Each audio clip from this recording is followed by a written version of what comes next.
दमोह के विधानसभा उपचुनाव के लिए अब प्रदेश स्तर के नेताओं का दमोह आगमन हो रहा है। दमोह युवा कांग्रेस के प्रदेश अध्यक्ष विक्रांत भूरिया का दमोह आगमन हुआ। उन्होंने अपने कार्यकर्ताओं से चर्चा की, पदाधिकारियों से चर्चा की तथा आगामी चुनावी रणनीति पर वे चर्चा करते नजर आए। साथ ही उन्होंने अपनी बात कही।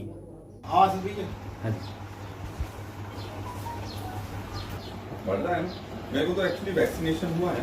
हाँ। दोनों।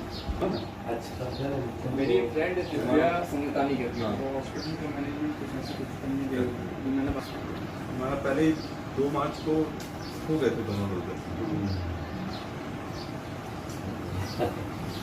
पर ये है कि प्रिकॉशंस तो रखना चाहिए नो डाउट।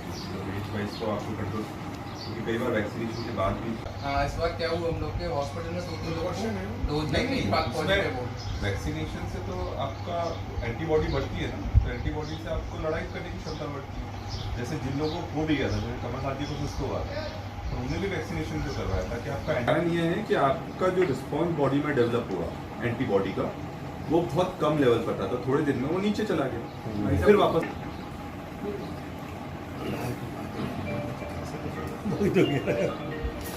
देखिए, दमोह में जो सबसे बड़ी ताकत जो देखने में आती है हमेशा, वो युवाओं की ताकत रहती है।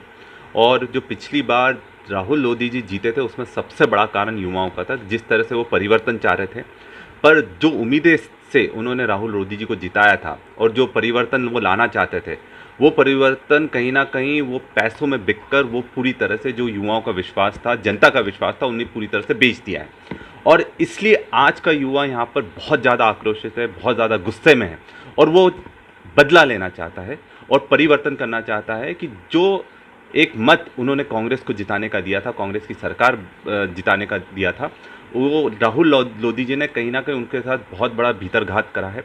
और इसलिए युवाओं को यहाँ संगठित हम करेंगे, गांव-गांव तक जाएंगे, फलिए-फलिए तक जाएंगे, सारे यूथ कांग्रेस की पूरी टीम को एक्टिवेट करेंगे। अभी पूरे प्रदेश से भी हम यूथ कांग्रेस के कार्यकर्ताओं को यहाँ दमोह बुलाया जा रहा है।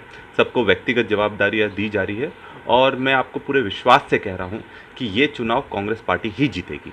उपचुनाव हुए हैं जहाँ पर भी मध्य प्रदेश में भारी शिकस्त का सामना करना पड़ा है कांग्रेस को, फिर कैसे आप कह सकते हैं, इतना बड़ा दावा कैसे कर सकते हैं? देखिए, मैं ये दावा कुछ तथ्यों के आधार पर कर रहा हूँ, है ना। जो राजनीति एक बहुत बड़ा क्षेत्र है और इसमें बहुत सारी चीज़ें रहती हैं जो एक चुनाव जीतने में मदद करती हैं।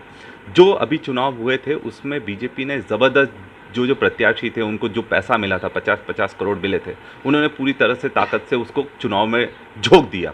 अब ये वाला जो चुनाव है, इसमें हम तैयार हैं, क्योंकि जिस तरह से इन्होंने पैसे का और धन बल का दुरुपयोग करा था, उसको काटने के लिए हम पूरी तरह से तैयार हैं और सक्षम भी हैं। और इस चुनाव में आप देखेंगे कि जो भी ये कर लें, अगर ये ईंट फेंकेंगे तो उसका जवाब पत्थर से देने के लिए हम सक्षम हैं और पूरी ताकत से देंगे भी। सत्ता से चुनाव लड़ना है, सरकार है, चुनाव में जनरली देखा जाता है कि सत्ता पक्ष की जीत हासिल करता है। नहीं, देखिए, अगर ये आप 28 जो अभी जो ये चुनाव हुए थे, इनको आप छोड़ दें, तो पहले जितने भी उपचुनाव बीजेपी सरकार के समय हुए थे, वो कांग्रेस जीती है। आप उसका इतिहास उठाकर देख सकते हैं, क्योंकि बीजेपी से जनता बहुत तरह से ऊब चुकी है। और अब जब इन्होंने पूरी तरह से जनता का मत बेचने का काम शुरू करा है, और व्यक्तिगत राहुल लोधी जी का भी ज़बरदस्त विरोध है। यहाँ बीजेपी का विरोध तो है ही, चाहे वो पेट्रोल डीजल के दाम बढ़े हों, चाहे महंगाई बढ़ गई हो, चाहे किसान आंदोलन हो, व्यक्तिगत बीजेपी का विरोध है। पर कहीं ना कहीं व्यक्तिगत राहुल लोधी जी का ज़बरदस्त विरोध युवाओं में भी देखने मिला है और उसका फ़ायदा पूरी तरह से कांग्रेस को इस चुनाव में देखने को मिलेगा। प्रत्याशी के रूप में रहा है, इस बार नहीं है। देखिए, बीजेपी का इतिहास रहा है कि सत्ता के लिए उन्होंने अपनों की भी बलि चढ़ा दी है।